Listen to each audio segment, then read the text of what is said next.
Hey, what's good, everyone? So, I'm going to be breaking down gold buys that I got yesterday on the 3rd of July. So, let's get started.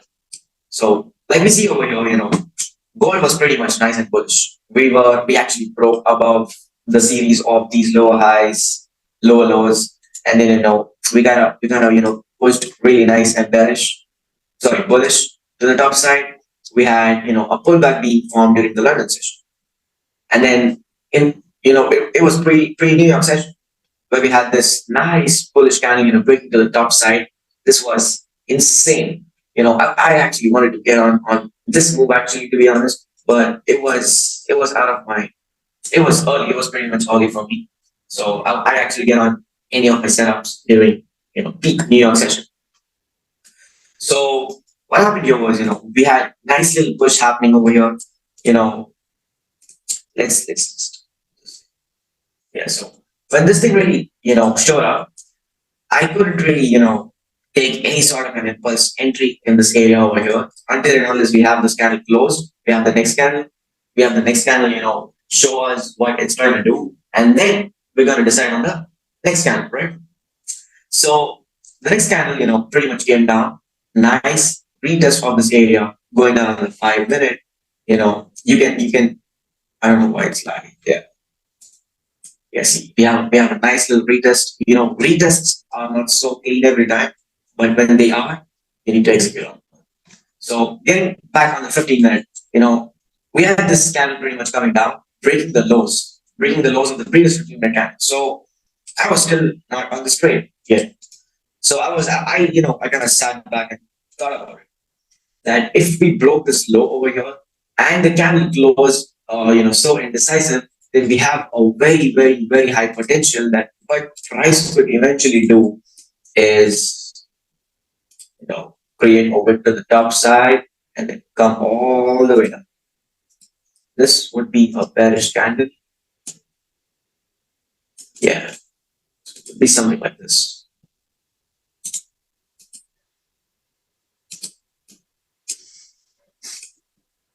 Create that wick and then boom. It would be something like this. So the reason why I did not take any entries over here on this candle was because we had left this whole wick that could be filled. Now my stop was being 20 pips. I could have got out easily on this one, but what price actually did was price kind of made a low and then decided to break this high. Now remember what I said. If we were to make a wick to the top side and then we push down, then that's price telling us that we're gonna mostly go into sales. But here what happened was we legit broke the high of this candle over here.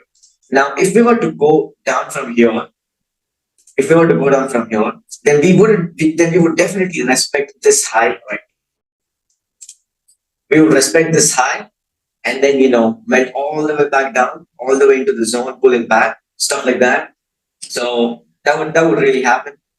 But we ended up breaking the high. And we did have nice and clean volume during the open time as well.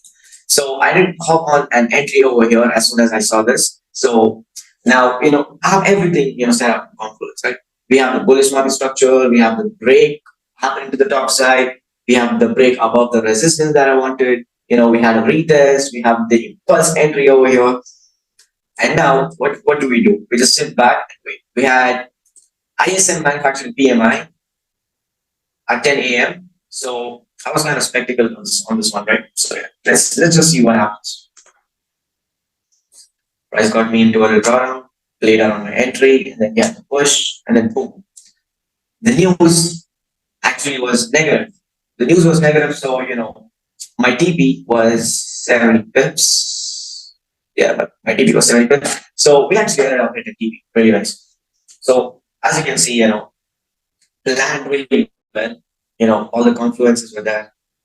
Everything bullish market structure, bullish momentum, high volume. We had news. As soon as we actually, went up over here, and we had like 10 to 15 seconds for news. I went break even on the position because I definitely didn't want to gamble over even in this case. So whenever you're close to some sort of news event, I would recommend you go break even on the position. Only if you're risking, your 1% or your daily risk, if you're risking something really minute, just playing around the new news or events, then you can definitely do your thing. So yeah, this was really nice. We had, yeah, we had nice strong resistance over here, uh, which we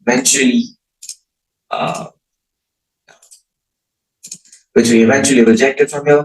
My goal, I mean, my aim, aim for my final DPs was actually 100 clips, but eventually it didn't go so far. But it's all good.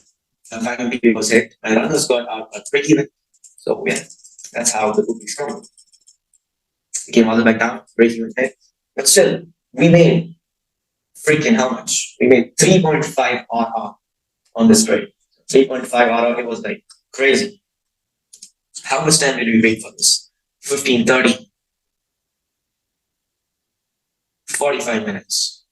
45 minutes? Okay, yeah. So yeah, that is it, guys. I'll see you guys in the next one. Now, also, guys, one more thing you guys gotta keep in mind, right? So you guys saw how clean the analysis was, how clean setup was, how simple it was. I was not complicating it any way. It was really clean and simple. Just candles telling me the story, momentum telling me the story, momentum telling me, where probably price can go, right? So you just need to keep these things in mind. You don't have to trade a rangy market. You don't have to trade every freaking day. You don't need to trade every day to be profitable. All you're gonna do is, sit back, wait for that A1 setups, wait for that, really simple and clean setups that you see, and then it's all gonna be good. It's all gonna be good. It's just that, keep it very simple in trading. Trading is very simple. You guys don't have to complicate it 100 different things, giving it some fancy freaking names, coming up with, all sort of, you know, drama and stuff like that. You don't have to do that today. Trading is very simple.